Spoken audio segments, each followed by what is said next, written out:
put him on his back. Thurston, right foot kick, down the ground, into the in goal almost. Hodgson cuts it off. Hodgson taken by Norton. He took him late. Marshall skips away. Marshall's still going. Marshall's got Richards coming up outside. Now inside. Richards pursued. He pushes Johnson away.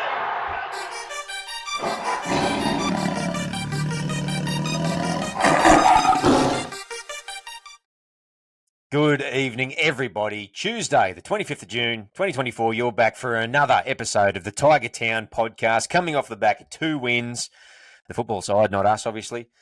Brought to you, as always, by Best on Ground Digital, bestongrounddigital.com. They will not steer you wrong. Digital marketing, anything in that regard, get on Best on Ground Digital. Toby's on the other end of the line, mate, on the weekend. What a cracker of a performance, mate. How you going? Oh, mate. Back-to-back wins twice in a year. I can't remember the last time that happened. Probably 2020. Probably better. Yeah. Mate, I was cheering, I was swearing, I was having a great old time. It was fantastic. You? Yeah, about the same.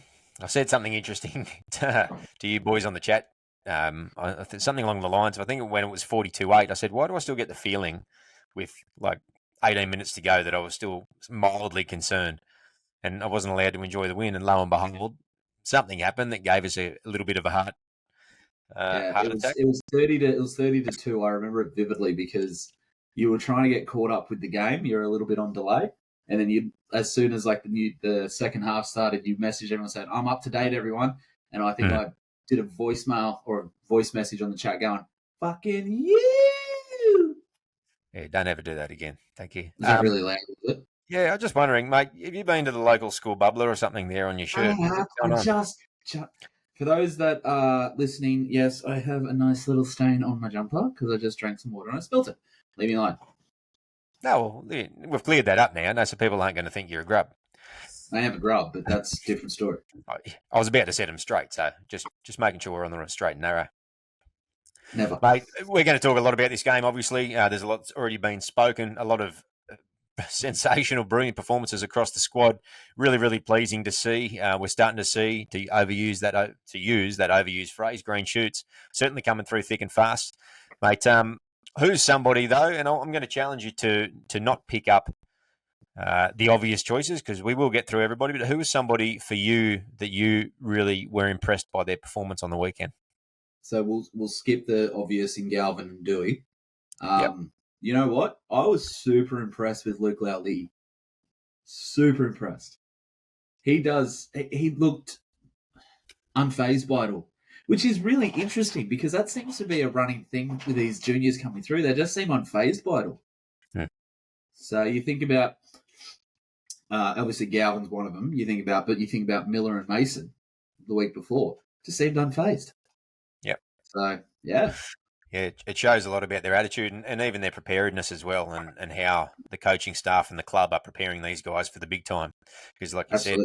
said, once they step foot on the field for their debuts, and we've seen quite a few of them this year, yeah, there's not a lot of them that are seeming overwhelmed, which is sensational. Mate, Luke he did such a good job, and you know, as I've said many times, I've compared him to a mini version of Toto, but with a greater skill set, coming from more fullback than wing traditionally, but when he picked that ball up from dummy half and just went flat stick, I had a giant grin on my face because I cannot remember the last time that we've had a back, particularly a winger, that would have done that exact thing.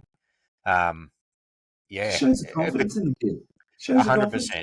It looked like he was playing SG ball all over again. That's the sort of thing that you would expect to see players back themselves. And the other thing it showed me is that a bloke that was 18 years and 10 days old, playing his first NRL game in that situation would almost always, you would bet your house on the fact that he would pass left to a more experienced playmaker to try to capitalise on the break rather than back himself. But it showed me that there was obviously a message ringing in his ears from his coach, Benji Marshall. Back yourself. If you see an opportunity, back yourself. And we saw a lot of that on the weekend.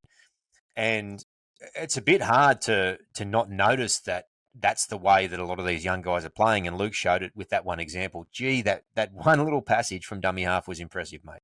So impressive. Absolutely. And another thing too, and excuse me, I'm not sure. I'm sure you notice because you do tend to analyze things and you watch games about 8 times over. But his first hit up, he got annihilated. He got smacked and was welcome to first grade. Got straight back up. I think he had another carry that set or straight away the next set. Again, just seemed unfazed by it all. It's just another game of footy. So his dad seems like a real humble bloke too. So I reckon he comes from good stock. Well, you can see that from kids though. Exactly. We've heard a lot about the Leala'li'i family over the last few years, just through little interviews and bits and pieces and feedback from people at the club. And come from a really, really beautiful family and very well-adjusted young fellas. And we're starting to see on the football field. There's some on, eh? I'm relatively certain some on, yeah. Yeah. It's just, Also, like you have talked up Luke a bit because obviously you've got your ear to the ground in terms of the juniors, but to see it in full flight was definitely, I definitely understood what you see in him. So come to think of it now, they may be Tongan. I think they were training with a lot of the Tongan boys in the off season. To the boys, if we got that wrong, apologies. We'll make sure we get it right. I'm sure Tobe will come and have a bit of a look there now, mate. I might throw one for mine that I was particularly impressed with, which, like we said, we're not going to pick on the not low-hanging fruit, but the obvious ones, and there was a few more obvious ones as well, mate. For me, Sione Fainu continues to impress me every game that he plays. You're in love with him at the moment. Yeah, I mean, Semwella first. He's my first pick, but if I could have a concubine, it's going to be his older brother, Sione. Mate. I've said it a few times. I believe that he is a better prospect at lock, both currently and into the future, than Matamua. And I think, once again, he just outplayed him in the middle there. It's hard to tell what role Sione's playing. I think he's playing a bit of prop on the weekend, but the way he was linking into a lot of those backline movements and swings out wide, phenomenal. His footwork is great. He's got great first-up contact, wonderful intent. He hits and sticks. He wrapped up the ball really, really well as well. He gets the ball right on the advantage line, and he's a smart footballer. Really impressed with Sione Fainu, and I'm hoping that he continues to find his way into the 17 because I think he's got a lot to offer. We saw on the weekend he should have probably had 2 tries, but the try that he did score, it was just pure footwork from a middle. Yeah. Footwork. By the way, the League boys are Samoan. They are Samoan. Okay, good. I'm glad we clarified that. Yes. But I know that they did do a bit of training with some of the a few of the Tongan boys, I guess, in there as well. They did with Olakau'atu and that sort of crew over the off season. So, okay, I know a few of them around. So, anyway, I digress, mate. You like what you saw out of Sione as well? I did. I think it's the same situation as the week prior, like the Titans game. I think bringing Sione on to tighten up that middle when you know that Matamua has, he's fatigued, really strengthens and solidifies what we can do in defence because we know that's definitely something that Matamua needs to work on. But you saw it again on the weekend, and Matamua was a big reason for a lot of those really early shifts in our half. When we had the kickoff, he was digging deep into the line and getting out the back to Galvin, Caesar, Buller, whoever. He does that quite well. He's a good ball player in the centre. Yep, he is. But obviously, he doesn't have the match fitness of an NRL player yet. Whether that happens or not, I'm not sure. But I think he needs to be there from a ball playing perspective. But when Sione comes on, you don't seem to lose too much. Obviously, he doesn't dig into line as deep, but he definitely gets the ball off well. So. Yeah, I think we saw on the weekend. We saw in live time the fact he is a running threat, Sione. So, and I believe he's got quite a silky pass himself, and so when he comes on and replaces Matamua and plays that pseudo lock or that actual lock role, he's a middle. Obviously, he's a link man middle is essentially what he is. Mm-hmm. The fact that he does have the footwork and he's shown that he can make a clean break and score tries in that manner. Does and will continue to start to worry defences, and that will hold them up a little bit better. And we saw on the weekend a lot more examples. To your point with Matamua as well, the way that he dug in just holds up that half second, and then actually, no, I'll leave that there because I'm going to segue that into something else in a moment, talking about holding up defensive lines. But we saw so much more room on the outside is the point I'm trying to make. Especially for Buller. Yeah, and that's what I mean. And Buller combined with less of a 45-degree angle and more of a straightening of his attack too. He still needs to work on it, but it was improved. And with that bit extra space, we saw how dangerous Buller can be. And he butchered a few things too, and he's still learning. He is, and it's definitely frustrating to watch at times. Like, and unfortunately, it gets to a point where you're anticipating a drop. It's like a junior Tupou. You're anticipating the drop at the moment, and he did obviously deliver. He also overplayed his hand a couple of times, but you know, the good coaches always say the good teams can defend those mistakes, and I think we did that very well. So I agree. I mean, their first try was that Denny Levi's try? His barge over try? Yeah. I mean, which Todd Smith can see from a mile away clearly. Yeah, I mean, it's got to be one or the other. That's an example of where the bunker system around that, which I still think is the right system, gets it wrong because Sione's first no try and Levi's try were the same. So, outside of that one try, which probably easily couldn't have been a try, the only tries that they scored were in that frantic 10 minutes with Seyfarth on the edge and then playing a bit of Harlem Globetrotters. And even them, a couple of those tries shouldn't have particularly been allowed. So, yeah, you can see that the defensive resolve and the ability to defend over the course of that match is quite handy. What they did, I think, quite well is they limited the offloads. The likes of not only Hudson Young, but Tarpany in particular and Papali'i can be absolutely deadly with their offloads. And that's something that we talked about last week. Yeah, and your Rapana and your Weekses and those types can thrive up the middle off the back of that second phase. So they did an exceptional job of wrapping them up if you want to talk about defence. Yeah. Yeah, and I think that was another thing that I don't think gets enough. Like, we're talking about individual performances all in the media and things like that.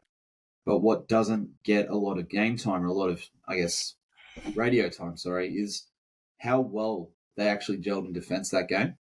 Yes, they let in four tries. Yep.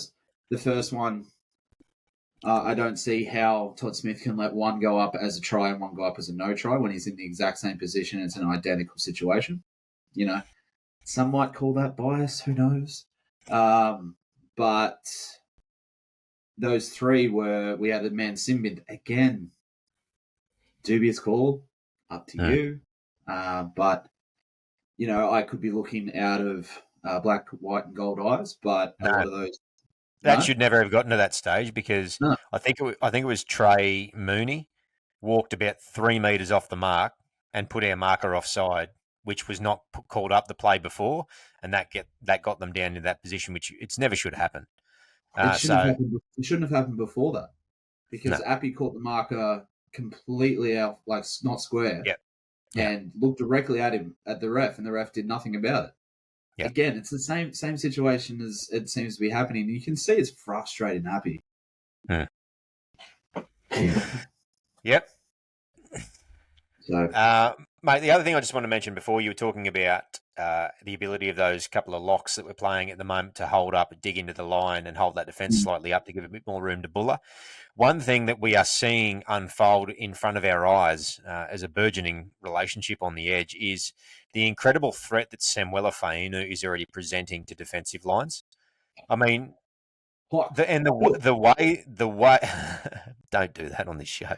The way that Galvin is now working with him, and I was watching on the weekend, and I believe that he took a lot of short ball options early to sow that seed of doubt, being that he's a running threat, Samuela. And so you saw Weeks stay in quite a lot on that. And then it was a little later in the game they started to drift in behind and use him as a decoy. And so you could already see that edge, you throw Dewey on that edge as well, that edge is really creating doubt in the mind because of the strength of that second row in Samuela. And that in and of itself, not unlike the lock situation, is, again, on those swings, buying Buller that extra time. And we saw what we can do with it once we've got that. And Well, an exciting edge, mate. That's looking that left edge of ours. absolutely. You only had to look to that first try in the second half about Exactly. how that is, I guess, unfolding in front of our eyes. You look at the only reason that Buller had as much space is like you said, Yep. Weeks held off, and then went a bit too late, and Buller just went through. Yep. I have to give every props to Fatape on that play as well. Yep. Fatape held up perfectly, timed it to perfection to get that ball back to Dewey. And then again, props to Dewey for actually backing up and waiting to support that. Like, it was a great play to watch, but it all started because of the indecisiveness of the defense, because of Sam. Yeah, exactly. And the line that he ran as well was brilliant. Split the defenders perfectly. Didn't run into any of them. Timed his run to perfection, and we just took advantage of it. We're taking advantage of that, and we're at the very beginnings of this relationship on this edge, which is the exciting thing, that they can only get better. And even when they do go the short ball, he poked his nose through this week. What did he do last week? He trampled Foran and directly set up a try through steamrolling. So even if they don't go out the back, they've got that direct line threat. But it's not also the direct line threat. But like I mentioned last week, the reason that was so impressive is because the late footwork directly at the line. It's a Fayenu thing, clearly. You can see it. Sione did to score a try. But it's the late footwork because he's running directly at four, and then the very last second, the last time, he's changed his alert thing, and it's too late. That shifts to his outside shoulder, drops his hip, and pumps him. Yeah, and that's the other thing he adds. I've said this so many times, but I'm going to say it again. He has all the makings of one of the smartest footballers I have ever seen, and I say that purely based on how quickly he learns and how quickly he is developing. Yeah. So, no, 100%. He's doing a brilliant job in his what is essentially his first season, having played a handful of games last year for Manly. Unfortunately, crazy. Unfortunately, I think just a couple games too many to qualify for Rookie of the Year, or he would have to be. I don't know about a shoe-in, but he'd have to be up there. All right, mate. Let's go through these guys one at a time. We've mentioned a few of them. We've mentioned a lot of stuff that we like. If you haven't rewatched the game, firstly, what are you doing? Secondly, go and rewatch the game or a KO mini or something and relive it again. Watch the tries in detail. Start to watch a few players and see what happened really well on the weekend. You'll start to get the gist of the idea that this whole body's in motion and movement of the ball system and how it's working and why, I guess, it was successful on the weekend. Definitely worth a watch. Mate, so we'll jump in. We've spoken a bit about Jahream, the Dream. A bit of a couple of mistakes early in the match, but when given the space to move, he's shown that he can be quite the playmaker. Absolutely, and there's that. I guess the one miss on Weeks where Weeks went over, but he slipped, and that's unfortunate. That's more of an unfortunate thing. He had him covered for all money, and then he just slipped. Yeah, again, Jahream, and it's something I need to keep telling myself, especially when watching the game live, is the fact that he probably is now into a full season in terms of games played of NRL. A little over. Not much though. Yeah, not much. So I think for what he can do, the sky's the limit. But I think, again, it's just impatience on my part. Yeah, the knock on him earlier in the year was that he was looking a little one-dimensional, and we were a little bit concerned around the attack and whatnot. But as we can see, once you possess dangers on the edges, as we've spoken about, it creates uncertainty, and that creates opportunity and space. And he is class, and he's learning really quickly to take advantage of that. So, let's continue that upward trend through the back end of the year, and hopefully they continue to play that style of football. It won't always work. The passes won't always stick, but as someone said today, we talk about West Tigers DNA and West Tigers football. When you think of West Tigers, for those of us that have been around long enough to remember the entire history of West Tigers, all 25 years of it. Yeah, I was going to say, I don't think we're going to have a lot of listeners under the age of 25, so I think most of our listeners... I think there might be a few. We had, our mate last week come up and chat to you. Yeah, he would have been older than... I don't know, how old was he? How old was Matt? Like 20, 21? Couldn't have been older than that. Not sure. Very mature young bloke, though, by the sounds of things. Good kid. Anyway, I digress. If there is a West Tigers brand of football, it's going to be that style, and if we can then couple that with a steelier resolve, bring a bit of that 2005 game plan style, bodies in motion, lots of ball movement into this club for an extended period of time. I'm talking a run of years. It's going to be hard to stop. It's going to be hard to stop, and it's going to break a lot of the mold, and it's going to, at the very least, make us an exciting football team to watch. Because, like you think about it too, when you think back to the 05, Benji, Farah era, you go 05 to probably 2011. The idea was mainly we'll just score more points than you. That's it. It wasn't we'll score points and then defend that lead. It was we'll just score more points than you.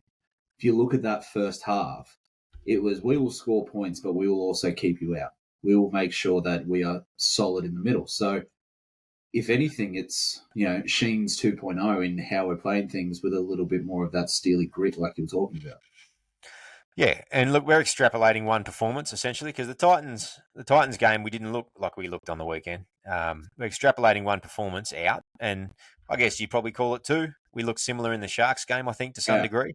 Say that as well. So a couple of games this year, yeah, and it's a very small sample size, but I guess what we're trying to make the assumption of is that this is going to be what we've been working towards, this style of play, and we're hoping that with a bit of youthful exuberance, the last couple of weeks we've gotten a bit of luck. Fortunately, passes have stuck. That we can start to see behind the curtain a little bit as to what they're trying to do in terms of gameplay style. Anyway. Yeah, exactly, and it's like you said, it's a small sample size to work with in terms of what we've seen and what we're happy with more than anything. But at the same time, it's all about finding the right combinations. Like everyone's like, myself included, there's been times where I'm like, well, we brought Caesar to be the game manager and this XYZ, but correct me if I'm wrong, that's like the fourth game Caesar and Lachlan and Galvin have played together. It just doesn't happen overnight. That's the fourth time that spine has been together in total. And then you think about... Is that right? Roles. Huh? Is that right? That's why I said, correct me if I'm wrong. Okay. Because wouldn't be much more, I guess, though, because Caesar was out. Galvin was out for 3 weeks with a hip drop. Caesar was out for 4 weeks with a hip drop.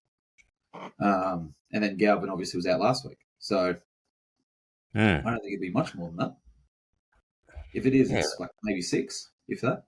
So no, well they played. Let's do it now. So they played round 2, 3 together. Then Galvin was out for 2 weeks. It was Bud and Galvin that kicked off the season. Caesar came off the bench. Apologies. I was saying our second game, round 3, 4, I should say. Sorry. Cronulla and Para, and then Galvin was out for 2. 2 or 3? 2. I think got 2 weeks. Yeah, and then came back for I think another game, and that was where Caesar got done. So that would bring us up to because we're around 16 now. So anyway, we can get bogged down on that. I guess. We'll get bogged down on that, but the point being, whether they've played to what you're trying to say, if you look at the success rate, they've played 5 or maybe 6 games together at most, and they've had 3 wins. Yeah, so at worst we're looking at about 50% together, and at best a bit better than that. Now that doesn't sound spectacular, but a 50% win rate, particularly given the side that we've been, is quite promising. And if you then substitute out Caesar for Luai, mind you, we've both been really happy with Caesar, but I mean Luai is that next step, another level. At least in the halves, it gets you excited in that regard, I guess. But there's quite a few future prospects that can excite us at the moment. But there's also you think about there's players who have been in and out of the squad. There's players who had to find where their best role was within the team. You had to find, you had to get, I guess, Sam coming through the way he has been. So a lot of that stuff, it takes time. And I'm the biggest, I'm the biggest, like, sort of, I guess, when we talk about finding issues with the squad. I'm probably one of the biggest contributors to that.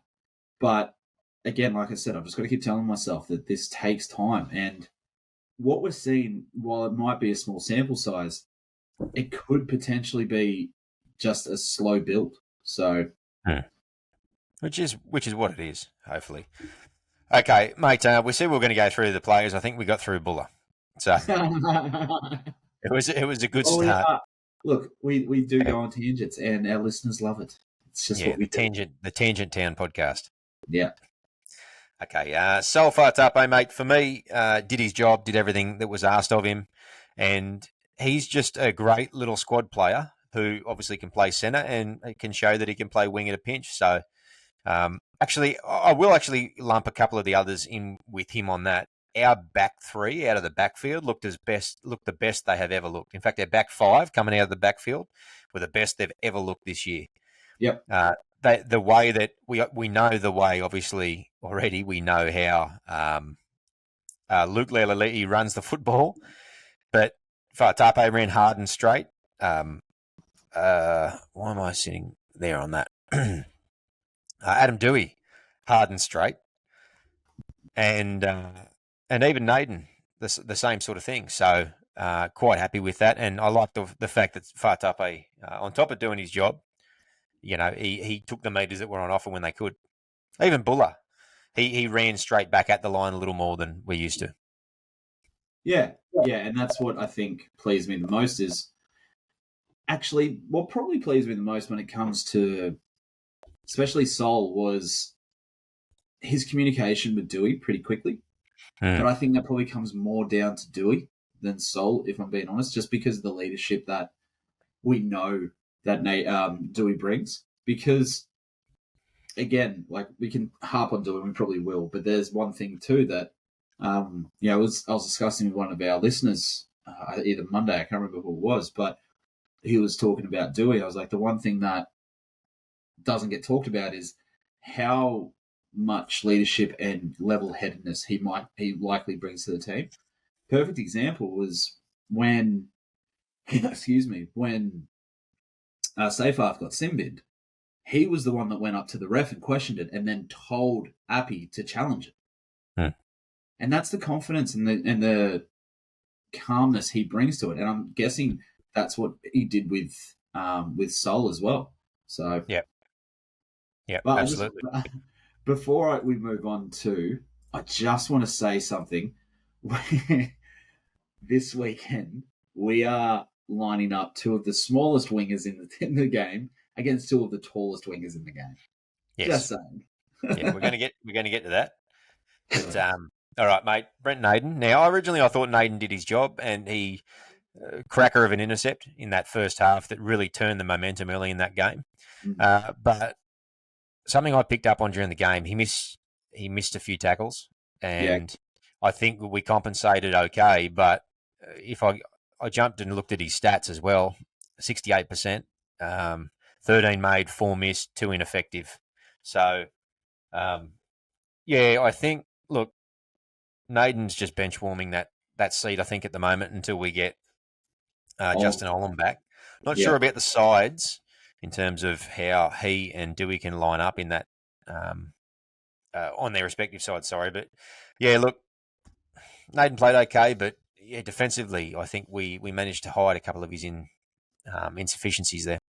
Yeah, well, I was looking at the stats then, and again, same thing as you. I thought he was serviceable. He did a similar job to what Fatape did, but looking at that, he just needs to be better. I'll add to that as well, and he only had 6 runs all game. If I look at some of the others around him in that back five, Buller had 20, Fatape 12. I've got to scroll down to our extras. Lelali'i had 11, and Doueihi had 14 runs, and Naden had 6. And here's the thing: people say, "Oh, but he ran for 97 meters." As his intercept. 60 of those was intercept. Yeah. So look, I don't know. He's filling a role at the moment, but let's hope that Olam can be back sooner rather than later, because I think that just strengthens up that side even more so. All right. Yep. Let's keep moving through. On the other wing, we spoke about Luke Lelali'i. Extremely impressive performance.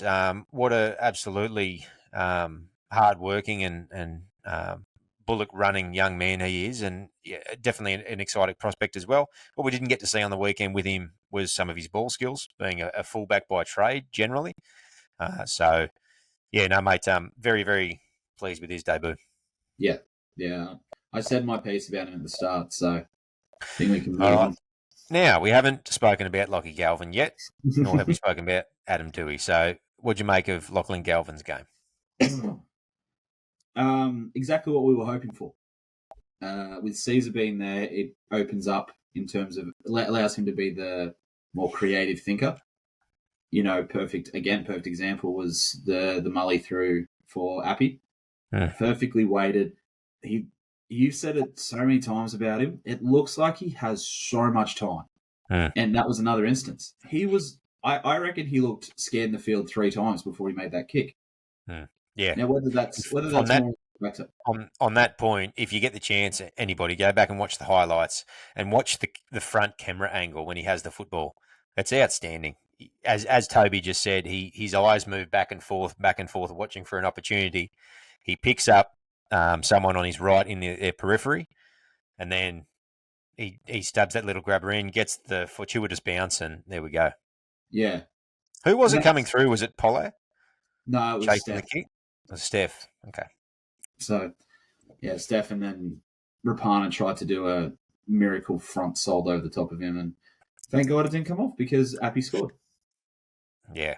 It was good to see Rapana not have a bullshit rabbit out of the hat game against us. Yeah. Mate, for me, the thing that continues to impress me about Lockie Galvin is the fact how busy he is. He's everywhere. And if I look at his runs, he had the most runs in the side, 22 runs for 187 metres.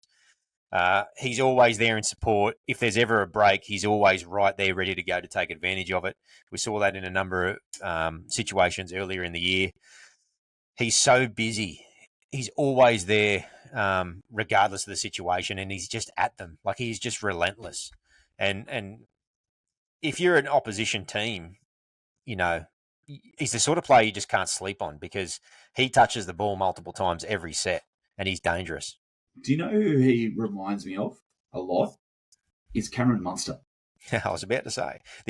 I'll let you explain it. The only difference is I don't see him as on the ball, but I see him as threatening, or will be. But I think again, Cameron Munster was probably exactly the same as Lockie Galvin is right now, developed into what he is. But that's the kind of player that Cameron Munster is. Always on the ball, always looking to do things, always looking for an opportunity. And because Cameron Munster's got such that high footy IQ, 9 times out of 10 he chooses the right option. Galvin's probably maybe 7 times out of 10 at the moment. And for an 18-year-old, that's pretty bloody good. Yeah. Takes a lot of shots. Like if they're a basketballer, they take a lot of shots. So their shoot percentage might be 70%, but they score the most points. And it's going to be the same in this situation. He's going to have a lot of try assists moving forward because he's going to try a lot of stuff, basically. So, it's really, really impressive. Cool to see him get a double too. And cool to see him actually come out and say he's committed to us till at least 2026. So, yeah, I got to be honest on that. I wish the messaging from his manager, because he's obviously been scripted to say all this, and he clearly is enjoying his time. And we know that it's just buying us time to try to convince him to extend, which hopefully we can if we're on the up. But I don't like the constant reiteration of talking about my contract and my 2 years and all this sort of stuff. He should just say, "No, I'm committed. I'm with the Tigers. Full stop." It's really taken the shine off the apple for me, and I'm surprised that a lot of people are eating it up because I'm extremely concerned. I'm not going to open that back up again, and I know that if we start winning or continue winning, that's going to take care of itself. I'm sure and confident of that. But just the way that it's coming out and the reiteration of those things, it just grates on me a little bit. So I need to take a step back and just enjoy it for what it is at the moment.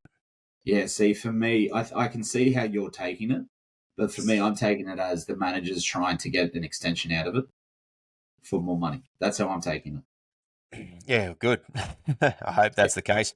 We did offer to already upgrade and extend, and they turned it down. So no doubt we'll keep pushing, and I'm sure we're lucky, unlike Steph, at the moment. We've got enough time up our sleeve to convince Galvin with the trajectory of the club that, mate, you're crazy if you leave because this place is going the right direction. All right, mate. Aidan Caesar. For me, I thought he played one of his better games for the year. He kicked us around far better. His intent in defence was sensational, and that's something he's really driving, which is unreal. He cuts off a lot of backline swings really well. He was that very first one of the, I think it was either the first tackle or the second tackle. He rushed and put a shot on. He wanted to set the tone very, very early. Yep, he's intense in defence. I didn't mean that to rhyme, but I'm happy with it. I do it. But he is intense in defence, and I reckon it makes a huge difference. Yeah, no, I don't really need to add much to that because he had a halfback's knock. That's all we can say. He did. Yep. No, played his role perfectly. Steph, mate, I was surprised to see that it says only here that he ran for 71 metres off 9 carries. I find that extremely hard to believe. I don't know if the stats are wrong there. Maybe true, maybe the case. But what did you make of Steph's game on the weekend? I just want to have a look quickly. Look, at the end of the day, I think it was what he did more off the ball that pleased me the most. I think he was strong in defence. I think he supported very, very well. 71 might not be that ridiculous because I think that contained him very well, but that didn't stop him. Like, what was the post-contact meters? Like he had 71 meters for 23 post-contact meters. It was just that were smothering him because he is such a big force. So that's maybe not that surprising, but it was ball. I will say the hit on with the ball on Seb Chris and then grabbing him by the collar was about one of the funniest things I've seen on the football field for a long time. Looking for him after he ran over the top of him. It wasn't like I'm just going to grab someone and drag. He turned around, grabbed him by the collar, and just swung him. Yeah, it was hilarious. Exactly right, mate. On Steph, just quickly, talks of a meeting this week to. Sorry, interrupted. Talks of a meeting this week to go over situation again between the Tigers and his management. Part of me feels as though if the Tigers come a little bit to the party, there's a bit of goodwill in the air at the moment that they may well be able to get him over the line, given what's happened in the last couple of weeks, the feel around the club suddenly. And if they come to the financial party and bump up their offer, which I don't believe or think they should, part of me's got a little bit of shadowy confidence that we could see him sign on. But I don't know. The other talk around the game, obviously, at the moment in regards to this situation, of which probably no one has a whole lot of inside information, it's largely kept in-house, is that off the back of this meeting, if Steph basically indicates that, look, he does plan to go to market, then the Tigers may well allow him to do so immediately, not meaning that they won't lose him, but allow him to formally ask the questions around at the moment, such that if he makes that decision, he can make it earlier in the season now, so the Tigers can be or have a little bit more time up their sleeve to try to find an adequate replacement. Because if it does happen that way and he does end up leaving, it will be for next season. So our essentially pack leader, it's going to be a vacant spot for the new season, which starts in 8 or 9 months. Yeah, like, it's funny at the moment. Like, you talk to me when I've got a Blues jersey on. I can't stand Gordon Tallis. You talk to me when I don't have a Blues jersey on. He's the one that makes the most sense. He said something. You know why? I know what you're about to talk about, and I'll let you do it. But you know why? Because he's in with the Titans now, and so he's seen what it's like from a bottom feeder club trying to rebuild. Yeah. But wait, fuck the Titans. Well, of course, but. Yeah, because as you know what I'm about to say, he came out saying that no matter where you go, the front row position never changes. You're not going to be a halfback. You're not going to be X, Y, Z, which also means that it's and it's something that I've said pretty consistently. It's one of the most replaceable positions. You just need a big body that can run hard. We've seen Jordan Miller come out and do it. He's 18, 19 years old. So, it's one of those things that I know the manager's doing his job. The manager's doing his job. He's looking after his client. Whether Steph sees it more as a monetary thing or a success thing, that's purely up to him. But it doesn't mean that, like you said last week, he goes to another club, he's going to find success. I can't see any club right now that is continuously gaining momentum. I've seen games won, I've seen games lost. I would have said to you 5 weeks ago the Broncos were the team to beat. They've lost 3 in a row. I said that, again, that Melbourne started off slow. I was like, oh, this is the year they finally slide. Now they're on top of the ladder. Warriors. And you talk about prop. Addin Fonua-Blake, last year, arguably the best prop in the game. Some would say hands down. This year, like struggling massively. Yeah. Particularly in the engine room. So, yeah, and that's the thing. Like, I think if you're a halfback or if you're a fullback, you probably have more of, what's the word I'm looking for? You probably have more pulling power in that retrospect. So let's say Buller gets disgruntled and he's the next big thing. You throw the kitchen sink at him. You go, yeah, we'll do anything you want. We're pulling. Like, you think about Appy. We wanted to keep Appy, but Appy needed someone around him that was more stable than Brandon Wakeham. So off the back of that, we got Aiden Caesar. But when you come to Steph, you're like, mate, you've got a good offer. You got a really good offer. And you can clearly see the team, the players that have been performing, and I've said it again, and I'll keep saying it, are the youth. So what do you think is going to happen when the youth get more game time underneath them? So do you really want to leave when that could potentially be the next big thing? Well, that's going to be part of the sales pitch, obviously, isn't it? And well, maybe I should go in there and help sell it. No, I'll be backing Benjamin, Quentin Marshall, and Shane Richardson over you, my friend. But I'll leave them. Yep. Oh, did not know that. There you go. Quinton. Anyway, so look. Clemson. No, Quinton. Oh, I thought you said Clemson. Yeah, okay. No. Sorry, digress again. That's 3 digressions for one show. That's a record for us. Yeah, look, we'll have to wait and see what happens there. Obviously, all the talk has been that he will head, and it's almost coming out of his own mouth. But, yeah, I think it's getting to the stage where it would be kind of ludicrous, considering the trend that we are on.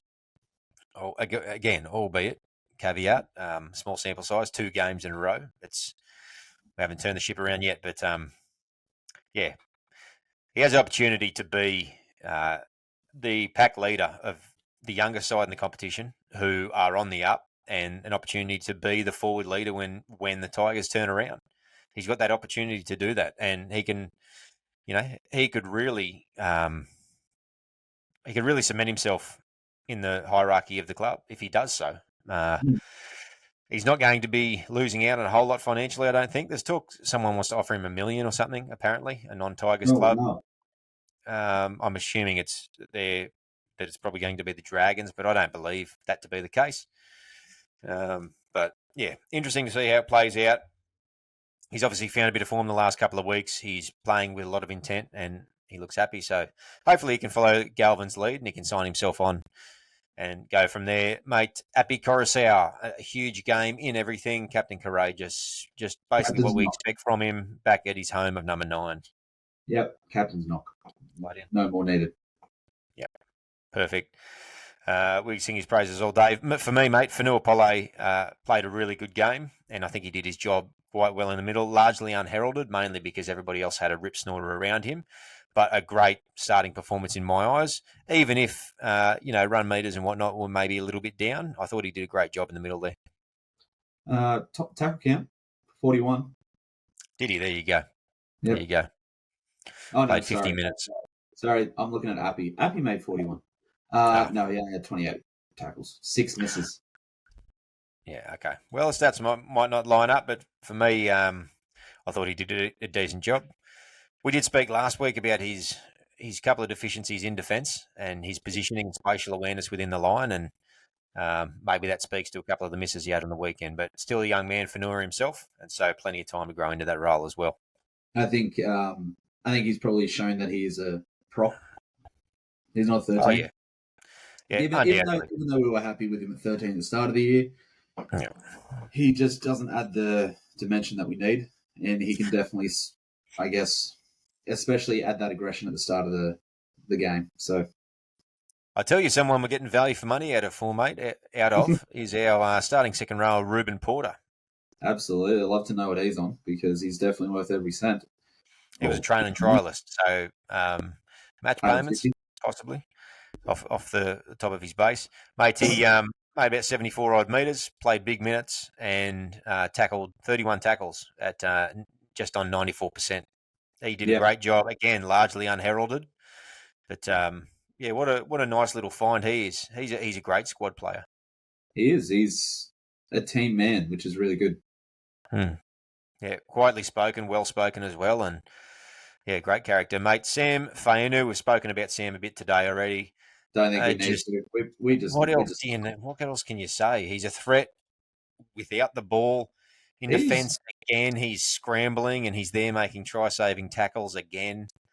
if he's not in the Origin conversation in 2 years, I'll be shocked. I said last week, within 2 or 3 years, he'll be playing Origin, and if he keeps going this way, he's in the conversation next year, undoubtedly. There's an argument to say that he's one of the form second rowers of the competition. I know Crichton's had a great year. I know Martin is a gun as well, but like Sam Fainu, He's the future, could you find me 5 other second rowers around the comp that are having better years than him? and that at 19 years old. Yeah, exactly right. Justin Matamua, quiet game, only played 31 odd minutes. Again, I thought he did his job. As you mentioned, I think he passed well and he linked really well. I think he's still growing into that. I think his fitness is a concern. And I think he still gets caught out in the wrestle in defence. He looks to me like a Melbourne Storm player. No male. Okay. I'm just saying that's what he looks like. He looks to me like he tries to really work them over in the wrestle on the way to ground, unlike most of our other guys. And manipulate and move body parts and all this sort of stuff. And I think sometimes he gets a bit tangled up. And so I don't know that around the ruck he's tightening it up as I would like. But yeah, look, he's playing well. I just think that in some ways he's just being a bit overshadowed by a couple of the others at the moment.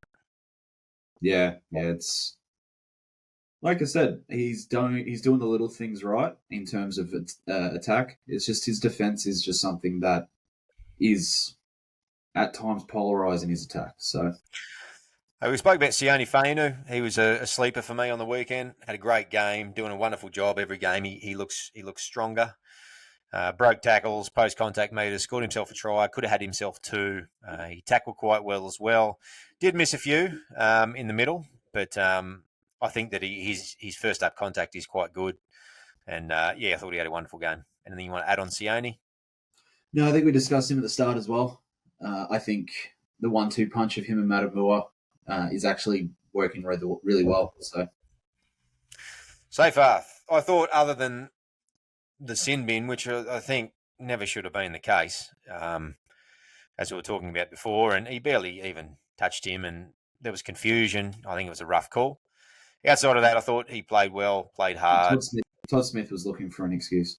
Played desperate, yeah, exactly. And he gets picked on a bit, I think, at the moment. He does. I think defences try to rile him up. You could see it quite a bit with Canberra. I meant by the refs, but yeah, I agree with you there too. Well, I think that's kind of why they're riling him up, because he does get picked on by the refs. I think that he's a firebrand. If he can learn to control that, I think he'll be quite a good utility off the bench. Add that aggression that's needed sometimes.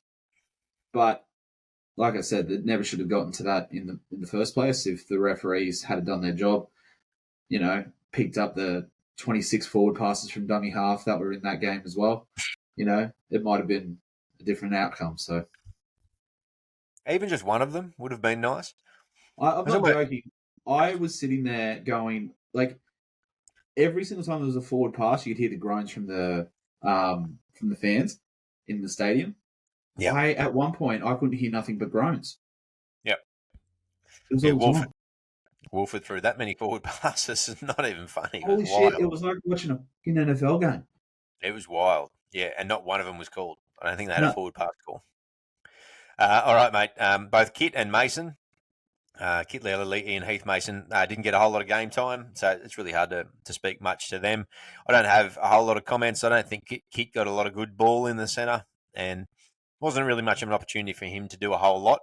I thought he tackled okay in the middle. And Mason obviously barely got on the park. So anything you want to add on those two? No. Mason played for 5 minutes, so hard to really give him much props for that. Yep.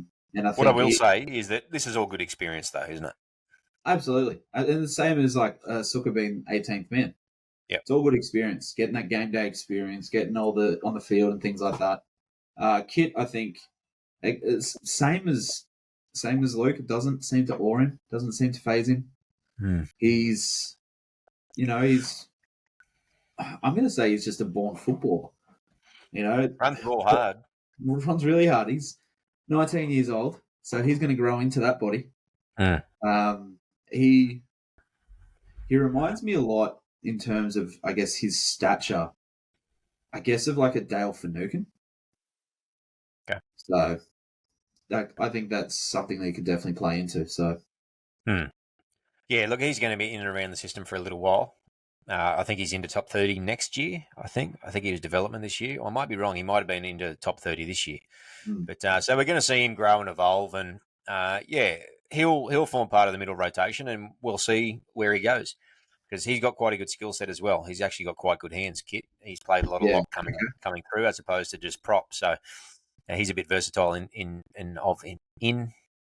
he's versatile.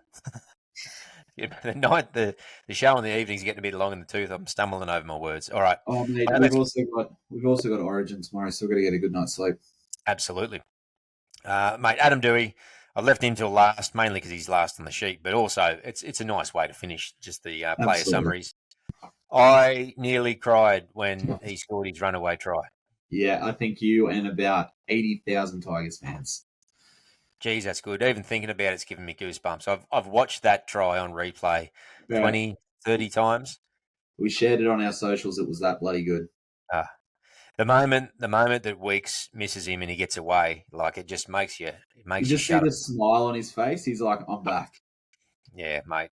How good. I mean, that bloke's had such a tough run with injury and everything else, and for someone who bleeds our colours to get back and then do it in that fashion to rubber stamp that game it was his moment, and good on him.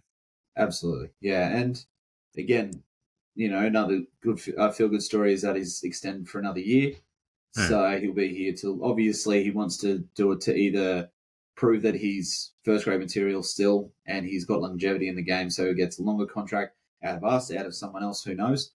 Yep. But I said it before in the show, apart from that, the thing that I just loved was having him on the field and him being vocal. Like, yeah, Appy's our captain. Appy does the captain's knock. But he's the voice. He doesn't shy away. And it's not like it's some guy out of turn talking about it, like saying, "Oh, I've just come through to this club," he's a junior. They respect him, and you can see that. And that's a huge thing we have been missing. And it's easy to forget that Adam Doueihi's still only 25 years of age. Which is so sad, given how much shit he's been through. Hopefully, mate, that his tune can change in regards to the halves situation, because he becomes a very, very, very real centre prospect for next year now. And if he can keep up, what we saw on the weekend, which obviously is nothing to say that he can't. What I will say, though, is that, and 14 months out of the game, playing somewhat out of position from where he played last time, completely understandably so, 12 men on the field. He made a few defensive issues leading to a couple of tries.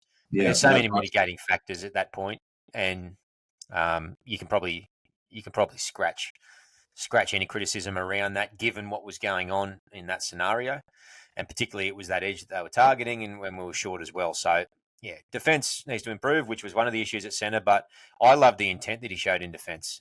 He was getting up off the line, he was hitting people, and that was something we never saw in the past. So he looks as fast as he's ever looked.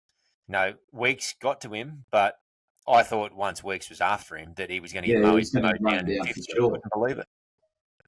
Weeks is one of the fastest guys in the league too, especially from a standing start. So like I don't think much more to be said. I think, like you said, I really hope he changes his stance on being a half, because the truth of the matter is he's not going to get a half start at the Tigers with what we have coming through, unless there's a shitload of injuries. So no chance. what he is No, is a perfect backup and a great squad player, and but he could make himself close to the first centre picked if he continues to play well. What yeah, I like is that immediately we look so much more dangerous with him in the side, and we've lacked points this year. And immediately with him back in the side, we look dangerous. We've got so many more threats immediately, and that's the thing absolutely. that is exciting for me because that brings points. And he roams as well.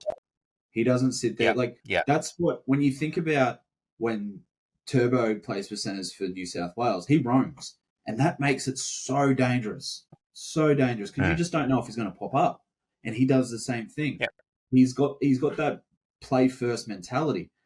That might mean mm, he's caught out of position a couple of times in terms of our swing plays, but if like how often do swing plays actually come off? mm, So yeah, you think about yep. the reality of the situation. He's probably doing the thing that's most likely going to get us points. All of a sudden, as well, you could have a look at examples of how, if he was to play that roaming role, and you mentioned that he did float a little bit, and I believe, sorry, that it will continue to be the case, and I reckon Benji would be the type to give him that sort of license. If you have a swing where you've got Buller, Galvin, Fainu hitting one side with Dewey as well, or you swing to the opposite side and you got a Galvin who plays both sides, and then you got Buller coming around the back. You got Dewey on the wrong side. You got Olam there, and then you got whoever our other second row is going to end up being on that side. Yeah, mate. Threatening, and almost you can operate it as two fullbacks, and he's got it all, Dewey. He's Yeah, a well, you put strong it. ball runner. He's got silky hands. He can throw short balls, long balls. He can kick. He can Yeah, step, and he's quick. So, well, that's the other thing too. I mean, it's very similar to obviously what they are expecting Jack White to do with the Rabbitohs, is to yep, have an extra threat in terms of you just don't know what he could potentially do. yep. Another thing too is like when you said Benji gave him, we'll give him a bit more of license like that. I don't know if you watched the press conference, but Benji's come out going, that was all him. We didn't tell him Mm, to do that. He just decided to play what he sees, and I love it. And mm, like that's the type of again I mentioned it before. The football IQ he has. Now I will say on previous podcasts, like particularly last year when he was playing in the halves, he obviously didn't have the team around him to actually be a solid half in this team. But so I was critical of him. But the one thing I was never critical of was his gamesmanship and his leadership. And so mm. add that to a center position, adding an extra dynamic. He can be a third kicker option. So, Galvin gets put under pressure, Dewey's happy to do it. Caesar Yep, gets put under pressure, Dewey's happy to do it. And yep. that's another thing it adds. It means Which he that you don't. was, which he He was. was He on the put up quite a weekend. few Yeah, bombs, didn't he? yeah, he did. No, mate, really pleased to have him back. Really pleased to have him in the side, and hopefully he continues the form that he showed in what was only his second game back after such a long and hard layoff. So, welcome back, AD.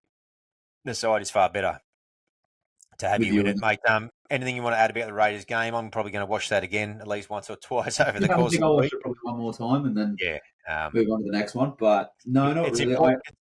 It's important to note that we have matched our wins from last year. So I was looking at that just before as well. mm, yeah, which was no mean feat, mind you. It wasn't So we're exactly a on massive par with last mountain year. to climb. Yeah, but yeah, we've still got quite a few games to go. So fingers crossed that we And can bye. continue to improve on So we're that. actually going to get the same amount of points regardless of last year because we've still got that bye as well. So How many were there? Not 3 buys last year as well? there was three buys. That's what I'm saying. Like, Ah, regardless, we're getting the same amount of points. Like, we haven't gone through yeah. the bye or anything like that. So, All right. but no, not Anything else? really. In the I Raiders think game? the thing that really pissed me off more than anything, and I'm going to do it. I'm going to fucking bash the referees. I don't care. Was how it just looked like it was blatantly obvious that they were trying to do something there. Is whether it was get the Raiders back in the game, screw us over, or something like that. I'm a conspiracy theorist. I know it. I know this is something I've harped on before. But look at that game and tell me that there wasn't an agenda. I'm sorry. It's just the case. Fuck unconscious bias. Fuck all that shit. There was an agenda, and it pissed me off. You know what? That's why it's all the more sweet to win in spite of that. So fuck them. Yeah, I think I put it on the when who was it? When Dewey went over. I sent a voice message to our chat saying, "Fuck you, Todd Smith," because it was ridiculous.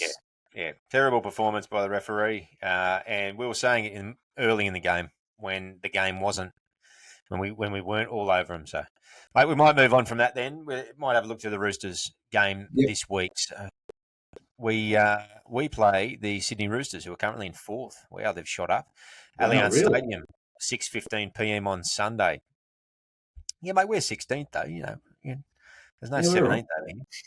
So our team for the week is identical as what it was last week, and we have an interesting extended list though. So Bulafar, Tape, Naden, Dwayne, Luke Lealali'i, Lockie Galvin, Aiden Caesar, Stefano and Pole are the props with Appy at hooker, Porter and Fainu. It says Falnu for some reason on the. Oh no, it doesn't.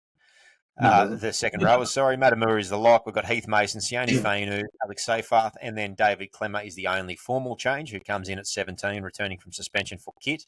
I think a great move. We'll talk about that in a moment. But on the extended list, we've got quite a few returners in Staines. De Silva was never out, but he's on the extended list at 20. And then we've got Bateman and Olam, both, or all three, I should say, listed. I'm sure that we'll probably expect a couple of late inclusions given that, but at least in terms of the team name, you don't want to change a team that performs so well. No, mate. No, what are the key changes that you think will come in? Do you think we'll see all three, or? Well, I definitely think we'll see Olam, because apparently Olam was just rested for a niggling knee. I think he'll definitely come in. So I think that will most likely push Luke out, Naden to the wing. That's the way I'm probably seeing it. I think I'd love it if you just push Naden out completely, but that's the way it's probably going to go. Bateman, I think, is a touch and go, and he's just a straight swap for Porter. The one that's interesting is Staines, because Staines is actually named on the wing in New South Wales Cup. He is, and that lends us to believe that he probably won't move into the side, which is interesting. So. Interesting because Luke Lealali'i played on Staines' wing. And is it a case of Luke keeping his spot or Fa'atape keeping his spot? It's interesting. Last week on Peter Moose's segment about the injuries, he said that Bateman was right to go probably last week, again, as in against Canberra, but they've left him an extra week. So that lends me to believe that Bateman may well come in. Yeah, well, that's what I said. So... yeah. And then, Olam's an interesting one. There is an ongoing issue with that knee, so they may well be tempted to not muck around, I guess, too much with that and wait and see. But, yeah, it will be interesting, mate.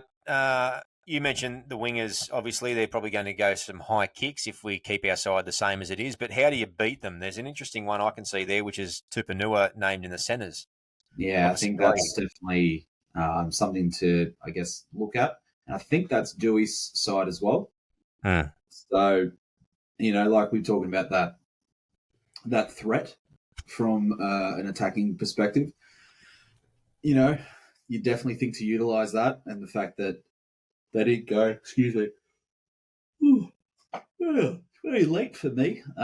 They didn't go for, a true and tried centre. Jennings is on the reserve. That could still be a case. I'm hearing good things about Ethan King coming through the ranks as well. But, I think that's the way it goes, is obviously use Galvin attack from a swing play or something like that. The one thing I do want to say, we're talking about how there was a tall versus short sort of winger. This is how tall our wingers are. Fa'atape is 178 centimetres. I'm a short bloke, and he's 6 centimetres taller than me. Luke is 175 centimetres. Again, he's 3 centimetres taller than me. Tupou, who is marking Luke, is 196 centimetres, so he gives up 21 centimetres.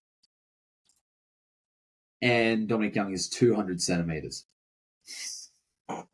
22 centimetres. So, look. Nearly a foot. It's interesting. Yeah. Yeah, it's going to be interesting how they play that. I wouldn't be at all surprised to see if the likes of Naden and Dwayne, when they're down in our 20 switch, and we see Fa'atape, who's played centres, and Luke, who's played fullback, come and push in and defend in the centre. pushing the two tallies in Naden and Dwayne out onto the wings respectively for the high kicks.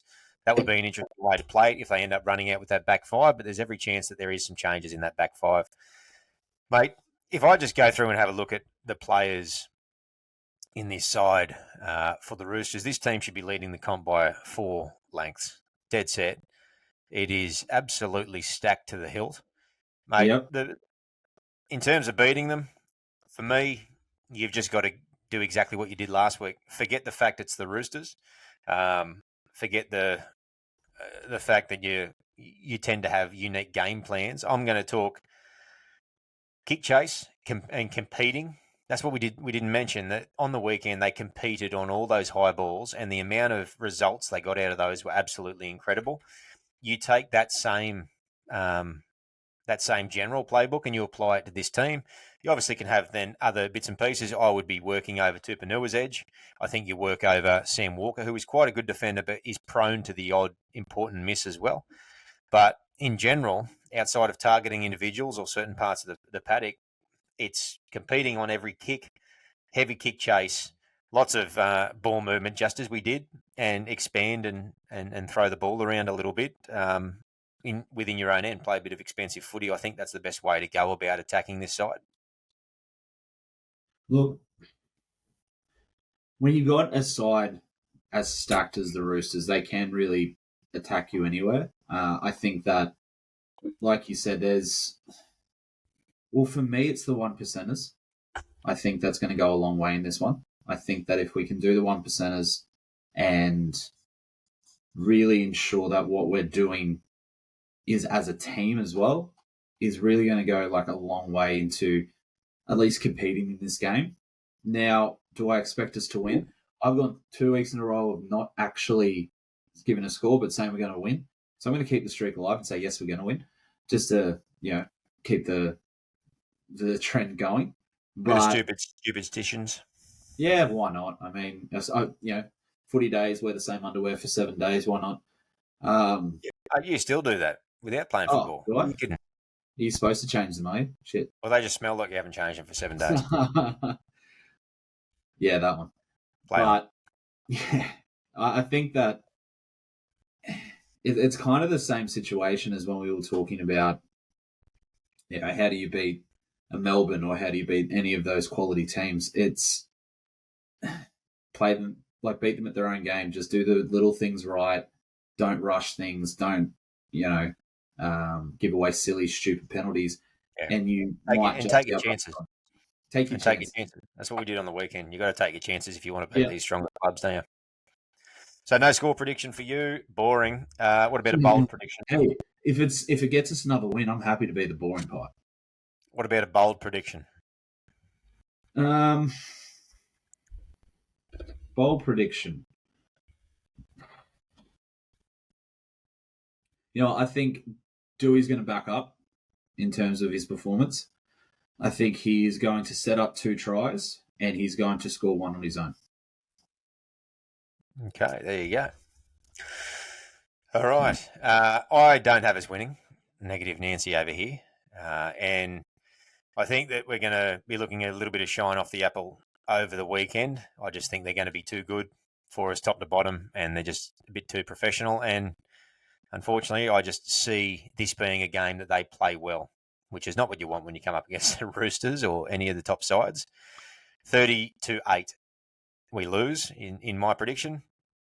But what I will say in terms of a bold prediction is that Pole is going to have a barnstormer. He's going to run for over 200. Yeah.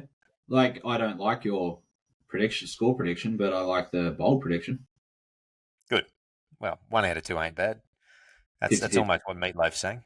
Do we want to give a bit of a prediction for tomorrow night? Oh, yeah, brief, mate. Keep it brief. New South Wales by how many in the MCG? New South Wales by 20. By 20? Mm-hmm. Score? 32-12. I was just about to say that. I'm not kidding. I was about to say it before you said it. For you, as in I thought that's what you were going to say. Sure, you I had that number in my head. I had that number in my head as well for whatever reason. So I guess I'll change it. It's going to be 28-16. Okay. And Latrell Obviously, we win. to just do what he does. Oh yeah, he's going to run amok. Yeah. Yeah, Valentine But, Holmes. I'm going to have a bold prediction for this one. I'm Mm. going to say Luai is going to be man of the match. Oh, good. That'd be good. So, Yeah, if he continues the form from this season, which has been fantastic. absolutely. All right, How mate, good is anything you it- want to add?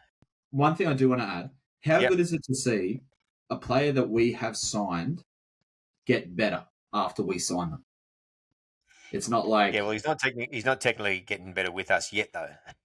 no, but I can remember there's quite a few instances where we've signed a player, big hopes, and then you watch the season prior to him and you're like, oh shit, did we make the right decision? Hmm. So, yeah. Particularly exciting given all the doubts around his ability to play halfback and how he's absolutely kicking shit all over those comments and just excelling this year in the halfback role. Absolutely. Going close to probably playing better than what Cleary had. Yeah, absolutely. Excited to have Romy on board. Can't wait. I can roll me. All right, mate. Anything else you want to add on any of those topics before I wrap up the show? No, one more. I'm going to say the girls are going to wrap up the series on Thursday as well. Oh, good. I hope so. Yeah. Calm the girls. Calm the Sky Blues. Come on, All my right, mate. Blues. As we say every single week, thank you, folks, for tuning into the show. Apple, Spotify, Instagram.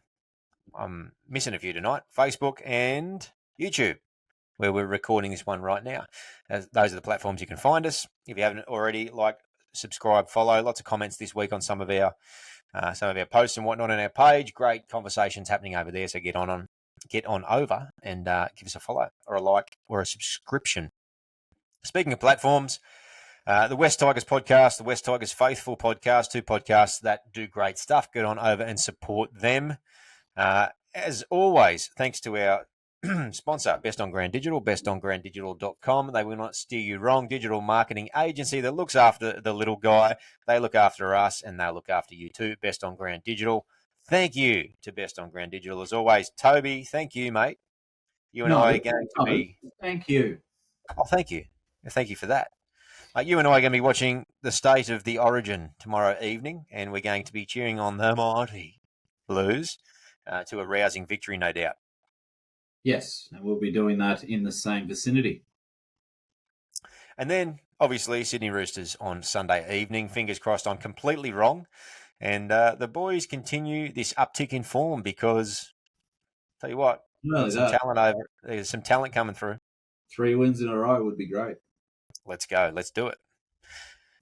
One more thing to do, other than that, is to say, go the mighty West Tigers. Up the Tigers.